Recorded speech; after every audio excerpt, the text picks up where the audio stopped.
माँ की आवाज़ तेज से और तेज होते हुए कमरे के बाहर बने बरामदे को चीरते हुए कमरे का दरवाज़ा पार करते हुए मेरे कानों तक आ पहुंची थी। मैंने कंबल के एक कोने से दाएं कान ढके हुए थे। बाएं कान को तकिए में दबाने की कोशिश तो की, लेकिन कुछ फ़ायदा नहीं हुआ। ये जगह नहीं अब तक। अरे, अब है। जगो बेटा। ये पीला कुर्ता दे देना इसको पहनने को। माँ की आवाज़ ठीक मेरे पलंग के बगल से आ रही थी। मैं एकदम सांस साधे लेटा रहा। अच्छा लग रहा ये रंग तुम पे। चूड़ियों के बीच में वो दो मोटे वाले कंगन भी पहन लेती। खैर, जैसी तुम्हारी इच्छा। इसको जगा के हॉल में भेजो तुरंत।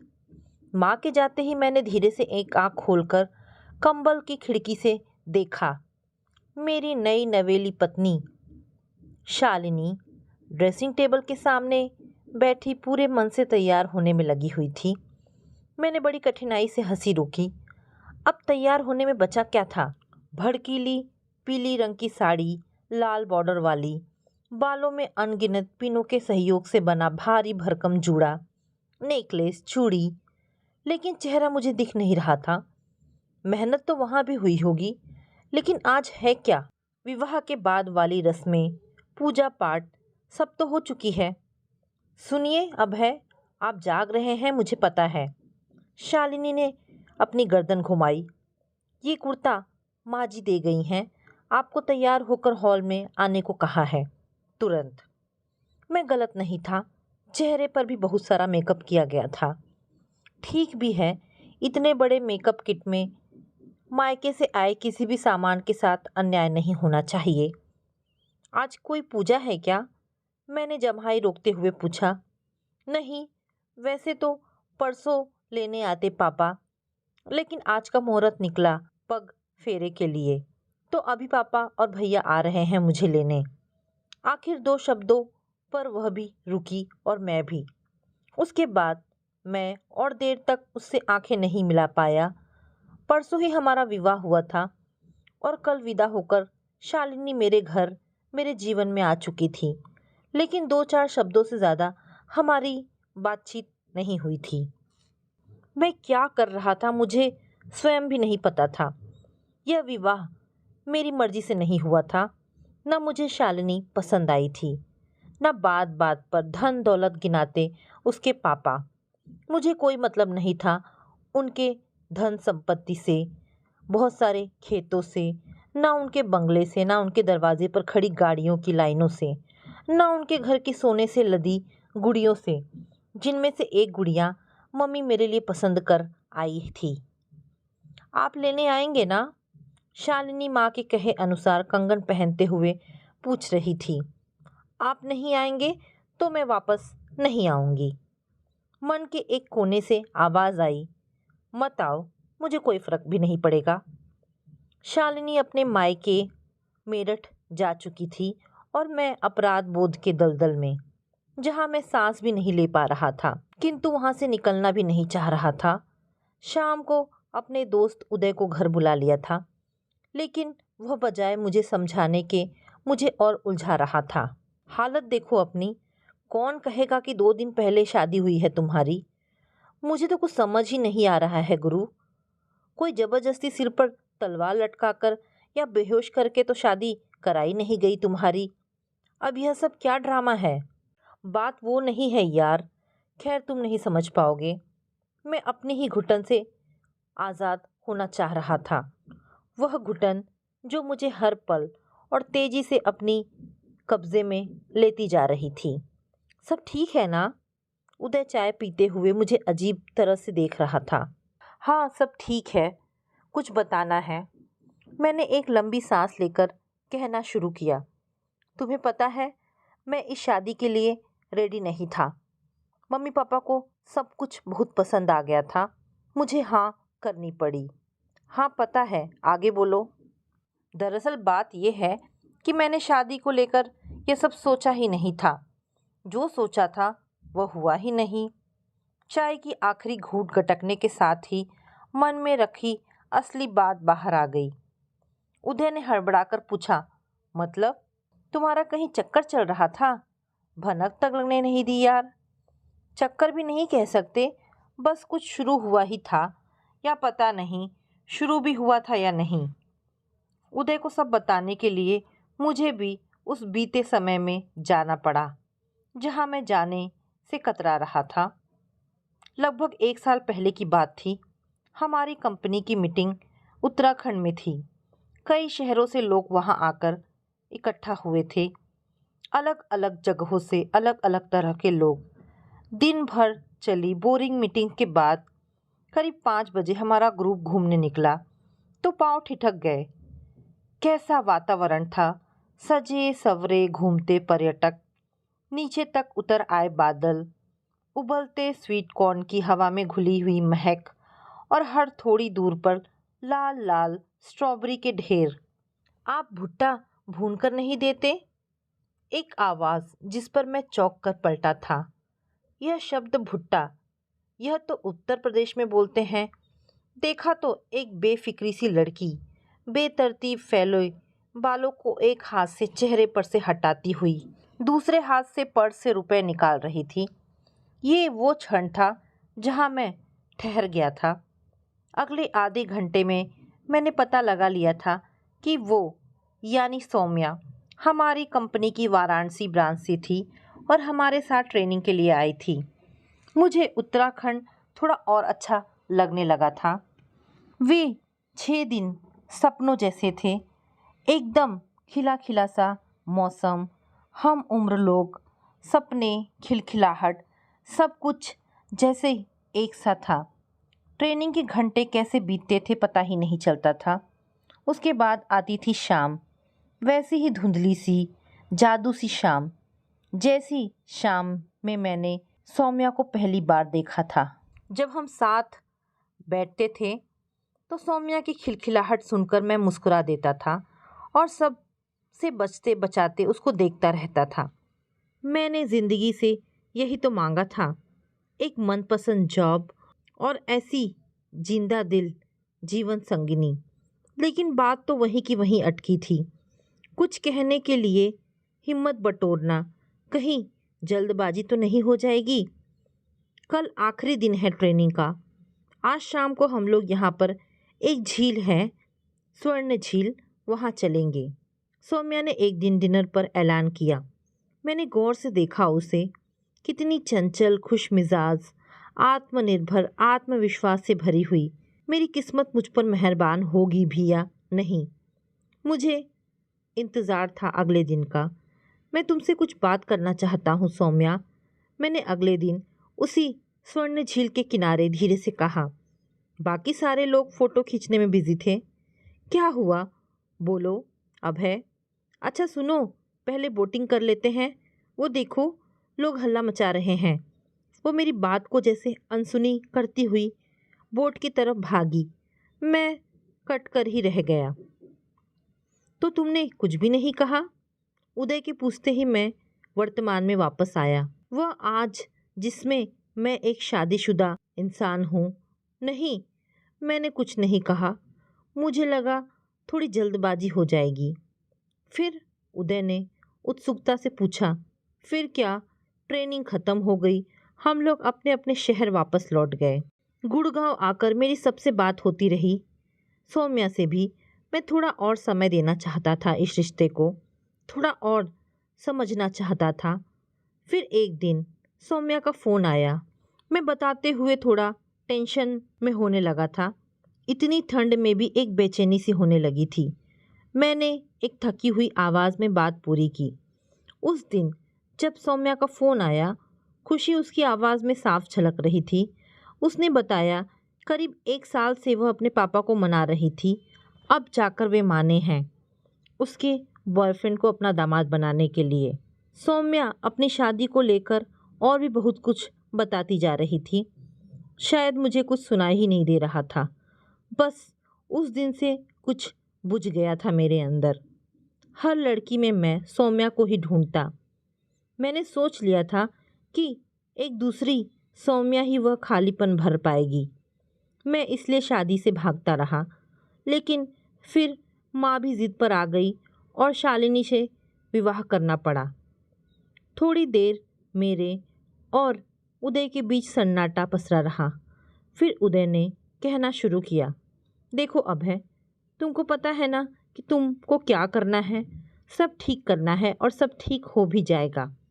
पता है, शादी ना गुड़ की मिठास होती है, धीरे धीरे घुलती है।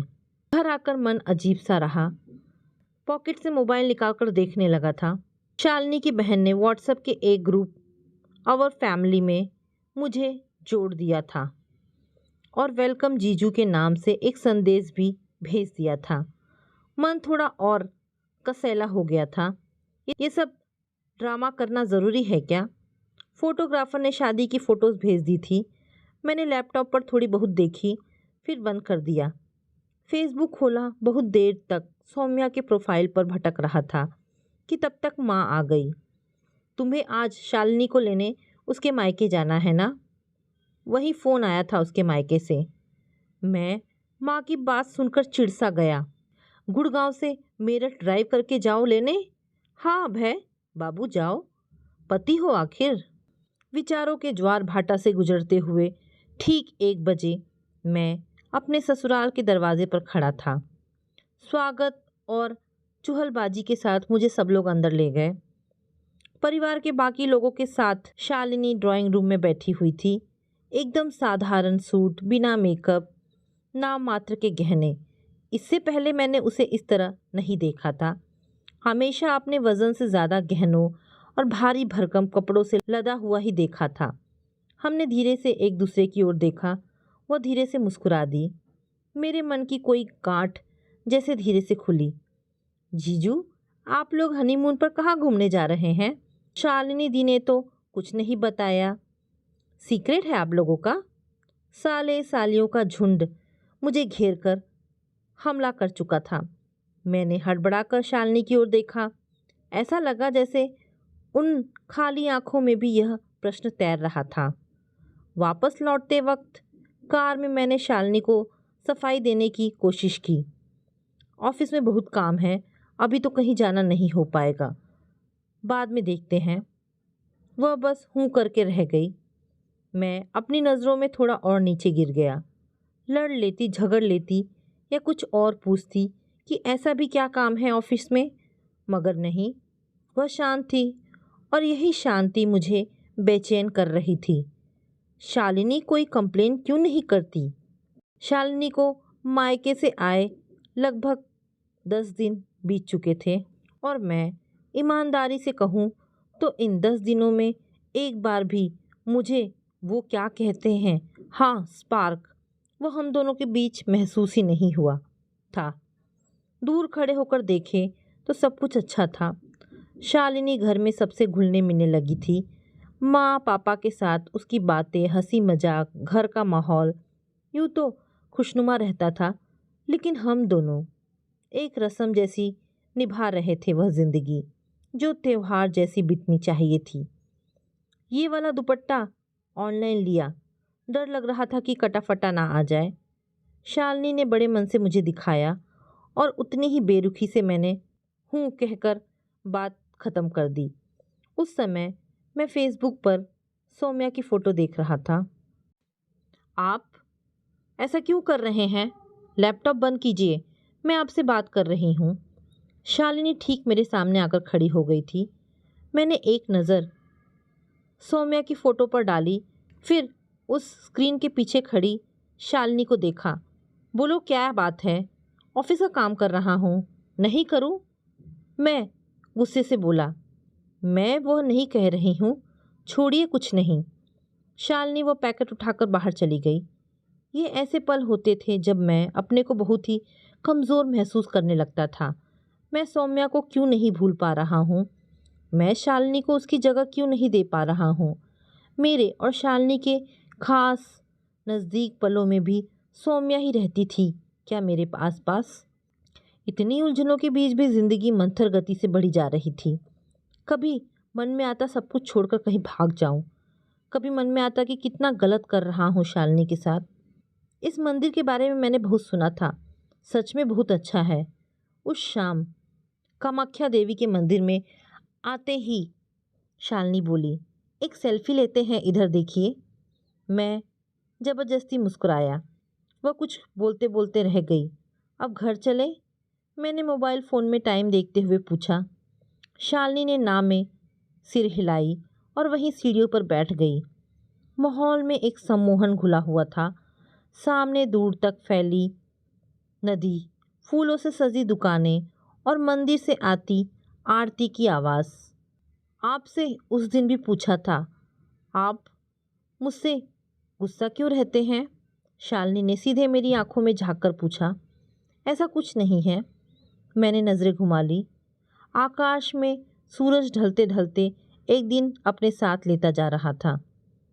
मैं अपनी पढ़ाई पूरी करना चाहती हूँ। एमकॉम में एडमिशन लेना चाहती हूँ। शालिनी ने भी अस्त होते सूरज की ओर देखते हुए कहा। अच्छी बात है। मैंने शालिनी की ओर देखते हुए कहा। उसकी आंखें अचानक सूनी हो गई थी। होठ कांपे और धीमी सी आवाज़ आई। मैं अपने मायके जा रही हूँ। मेरठ से ही एमकॉम करना चाहती हूँ। आपके पापा मम्मी से भी बात कर ली है इस बारे में। वे रेडी हैं। मैंने चौंक कर उसकी ओर देखा। चेहरा सपाट था, जैसे बहुत कुछ सोचकर उसने बोला हो। मैंने और गौर से उसका चेहरा देखा। उस सपाट चेहरे पर दर्द की कुछ लकीरें खींची हुई थी। मैं घर आकर बेचैन हो गया था। पूरी रात ढंग से सो नहीं पाया। एक बेचैनी मेरे ऊपर हावी रही। अजीब अजीब से सपने आते रहे। कभी देखता कि शालिनी और मैं खाना खा रहे हैं, कभी देखता कि कार चलाते वक्त मैंने उससे कहा सीट बेल्ट लगाओ। फिर देखा कि वह उसी मंदिर वाली सीढ़ी पर बैठकर कह रही है, अब मैं कभी वापस नहीं आऊँगी। एकदम से हड़बड़ाकर आँख खुली तो देखा शालिनी बगल में सो रही थी। मन को सुकून मिला। ये सपना था। ये मेरे साथ क्या हो रहा था? माँ पापा भी इस बात पर तैयार हो गए कि वह मेरठ से एमकॉम करेगी, यानी शालिनी सचमुच चली जाएगी। मैं तो गलत था ही, शायद इसलिए शालिनी भी नहीं जुड़ पाई और इतने आराम से कह दिया कि मेरठ से पढ़ना है। क्या कहा था उदय ने उस दिन? शादी गुड़ की मिठास है। कैसी मिठास? कहीं भी तो नहीं घुली किसी के भी मन में। सुबह उठा तो सिर भारी था। शालिनी का फ़ोन पलंग पर रखा था। लगातार मैसेज की आवाज़ आ रही थी। मैंने खुद को समझाया कि किसी का फ़ोन चुपचाप देखना गलत है, लेकिन रुक नहीं पाया। फ़ोन में देखा, कई मैसेज में से एक शालिनी की भाभी का मैसेज था। तुम कल इतना रोई, मेरा भी जी दुख गया शालिनी। मैं कुछ समझ नहीं पा रहा था। जा तो रही है इनकी शालिनी इनके पास, फिर किस बात पर जी दुखा जा रहा है? स्क्रॉल करके ऊपर वाले मैसेज पढ़े। शालिनी के भेजे एक मैसेज पर आंखें रुक गई। मैंने कह दिया भाभी कि मैं मेरठ से एमकॉम करूँगी। इनको तब भी कोई फ़र्क नहीं पड़ा। वैसा ही मुंह बना रहा जैसा हमेशा रहता है। ये तो रह लेंगे आराम से मेरे बिना। यह क्या लिखा है? मैं अपना सिर पकड़कर बैठ गया। वो समझ नहीं पा रही है कि मैं अलग नहीं रहना चाहता। मैं खुद कितना बड़ा बेवकूफ़ हूँ। उससे कह क्यों नहीं देता कि मैं नहीं चाहता अलग रहना। मैं फ़ैसला ले चुका था। बस बहुत हुआ। अब मैं सब ठीक करके ही रहूँगा। मेरा फ़ोन यहाँ है क्या? शालिनी ने कमरे में आते हुए पूछा। मैंने एक लंबी सांस लेकर शालिनी को पास बैठने का इशारा किया। मुझसे गुस्सा हो शालिनी? इतने दिनों में पहली बार इस तरह मैंने उससे बात की थी। पल भर में उसकी आंखें भर आई। नहीं तो फिर मेरठ क्यों जा रही हो? यहाँ से भी तो पढ़ाई कर सकती हो। मैंने धीरे से उसका हाथ पकड़ा। आंसू उसके गाल भिगोने लगे थे। कहीं से भी करूं क्या फ़र्क पड़ेगा? वह रूंधे गले से बोली। मुझे फ़र्क पड़ेगा शालिनी, प्लीज़ मत जाओ। मुझे यकीन नहीं हो रहा था, लेकिन मेरी भी आवाज़ भीग चुकी थी। वह मेरा हाथ पकड़कर फफक कर रो पड़ी। मैंने अपने पास उसको खींच लिया। मन की सारी शिकायतें आंसुओं के साथ निकल रही थी। हम दोनों रो रहे थे, मुस्कुरा भी रहे थे। हमारी शादी सचमुच गुड़ की मिठास थी जो धीरे धीरे घुल रही थी। तो दोस्तों, ये छोटी सी कहानी यहाँ पर समाप्त होती है। आशा करती हूँ कहानी आपको पसंद आई होगी। अगर कहानी पसंद आई है तो प्लीज़ इसे लाइक एंड शेयर करें। दोस्तों, ऐसी ढेरों पारिवारिक और शिक्षाप्रद कहानी सुनने के लिए हमारे चैनल को प्लीज़ सब्सक्राइब करें। धन्यवाद दोस्तों।